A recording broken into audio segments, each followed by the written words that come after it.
Hello అండి, నేను మీ doctor Anusha Reddy, fertility expert, 49 fertility centre, Warangal branch. చాలామంది స్పర్మ్ కౌంట్ జీరో ఉన్నాక డోనర్ స్పర్మ్ తీసుకోవడానికి చాలా ఇబ్బంది పడుతుంటారు. స్పర్మ్ కౌంట్ కంప్లీట్గా జీరో ఉన్నా కూడా మా స్పర్మ్ తోటి, మా జెనెటిక్ మెటీరియల్ తోటి ప్రెగ్నెన్సీ వస్తుందా మేడం అని అడుగుతుంటారు. ఎస్ అండి, స్పర్మ్ కౌంట్ కంప్లీట్గా జీరో ఉన్నా మీ జెనెటిక్ మెటీరియల్ తోటి మీకు ప్రెగ్నెన్సీని ఇచ్చే టెక్నిక్ అనేది మన దగ్గర అవైలబుల్గా ఉంది.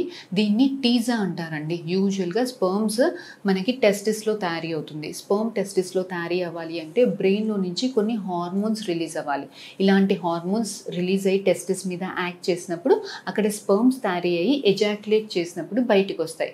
సో ఎజాక్యులేట్ చేసినప్పుడు బయట సీమెన్లో స్పర్మ్స్ కంప్లీట్గా జీరో ఉన్నాక కూడా మనకి స్పర్మ్స్ కొన్ని టెస్టిస్లో తయారీ అయ్యేదానికి ఛాన్స్ అనేది ఉంటుందండి. సో అసలు ఫస్ట్ స్పర్మ్స్ బయటికి ఎందుకు రావట్లేదు? బ్రెయిన్లో రిలీజ్ అయ్యే సిగ్నల్ సరిగ్గా లేదా, లేదు అంటే స్పర్మ్స్ టెస్టిస్లోనే సరిగ్గా తయారీ అవ్వట్లేదా, లేదు అంతా బాగానే ఉంది బయటకు వచ్చే దారిలో ఏమన్నా అడ్డుగోడలు ఉన్నాయా? సో ఈ 3 కారణాలలో ఏదో ఒక రీజన్ అయ్యి ఉంటుంది. సపోజ్ బై ఛాన్స్ ఏమైనా హార్మోనల్ సిగ్నల్స్ సరిగ్గా లేవు అంటే ఇలాంటి వాళ్ళల్లో బయట నుంచి హార్మోన్స్ ఇంజెక్షన్స్ ఇచ్చినప్పుడు స్పర్మ్ అనేది టెస్టిస్లో తయారీ అవ్వడం అనేది స్టార్ట్ అవుతుంది. ఒక 2 to 3 monthsలో స్పర్మ్స్ బయటకు మనకి ఎజాక్యులేట్లో స్పర్మ్స్ దొరికేదానికి ఛాన్సెస్ ఉంటాయి. ఇది first reason. Second reason, sperms testis చాలా మందికి వచ్చే దారిలో అడ్డుగోడలు ఏమన్నా, స్పర్మ్స్ వచ్చే దారిలో ఏమన్నా అడ్డుగోడల వల్ల, బ్లాక్స్ వల్ల స్పర్మ్ బయటికి అనేది లోపల బాగానే రెడీ అవుతున్నా బయటికి రాకనా ఉంటుంది. ఇలాంటి వాళ్ళల్లో ఆ బ్లాక్స్ మైక్రోసర్జికల్ టెక్నిక్స్ వల్ల ఆ బ్లాక్స్ని క్లియర్ చేసుకునేటప్పుడు ఎజాక్యులేట్లో నార్మల్ స్పర్మ్స్ వచ్చేదానికి ఛాన్సెస్ ఉంటుంది. లేదంటే చిన్న సన్న నీడిల్ ద్వారా, టీజా టెక్నిక్ ద్వారా ఒక నీడిల్ ఇన్సర్ట్ చేసి బ్లడ్ ఎట్లయితే డ్రా చేస్తామో అలానే స్పర్మ్స్ డ్రా చేసి అలాంటి స్పర్మ్స్ మనం ఐవీఎఫ్ ఫిక్సీలో యూస్ చేసుకున్నప్పుడు సక్సెస్ అయ్యేదానికి ఛాన్స్ చాలా ఈజీగా ఉంటుంది. ఇంకోటి థర్డ్ రీజన్ అంటే టెస్టిసే ఫెయిల్ అయిపోతుంది.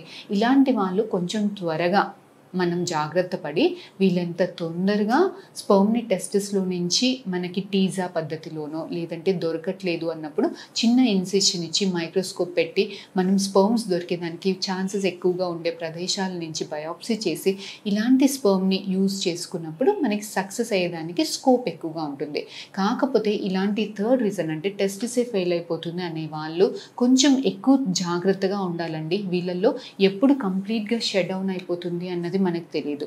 సో వీళ్ళంత త్వరగా కొన్ని మెడిసిన్స్ యూస్ చేసుకొని బయాప్సీ చేసి అలాంటి బయాప్సీ స్పర్మ్స్ని మనం ఫ్రీజింగ్లో పెట్టుకోవడము, లేదంటే ఇక్సీ పద్ధతి ద్వారా ఫీమేల్ ఎగ్ లోపలికి మిక్స్ చేసి ఎంబ్రియో తయారు చేసి పెట్టుకోవడము అనేది చేసుకోవడం very very very important.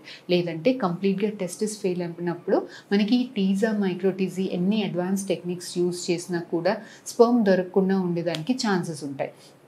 So ఇదండి, సీమెన్లో కంప్లీట్గా స్పర్మ్ జీరో ఉన్నాక కూడా మనకి ఎందుకు స్పర్మ్ జీరో ఉంది, ఏ కాజ్ వల్ల జీరో ఉంది అన్నది కరెక్ట్గా ఎవాల్యుయేట్ చేసుకొని కరెక్ట్ ట్రీట్మెంట్ ఇచ్చినప్పుడు మీ జెనెటిక్ మెటీరియల్ తోటి మీకు ఒక బేబీ వచ్చేదానికి స్కోప్ అనేది ఎక్కువగా ఉంటుంది. సో ఇలాంటి టీజా, అడ్వాన్స్డ్ మైక్రోటీజా ఇలాంటి టెక్నిక్స్ అన్నీ కూడా మన 49లో అవైలబుల్గా ఉందండి. సో ఇంకొకటి ఏంటంటే 49లో ఆండ్రోమాక్స్ క్లినిక్స్ అనేవి ఓపెన్ చేశాం. సో ప్రతి మంత్ ఫస్ట్ వెనస్డే ఆండ్రాలజిస్ట్ అవైలబుల్గా ఉన్నారు 49 వరంగల్ బ్రాంచ్లో. సో మీకు కానీ మీ ఫ్రెండ్స్లో కానీ ఫ్యామిలీలో కానీ ఎవరికైనా ఇలాంటి నీడ్ ఉండేటట్టుంటే please do spread the word. Sir is available అండి మన దగ్గర. So please do come and contact us. Thank you.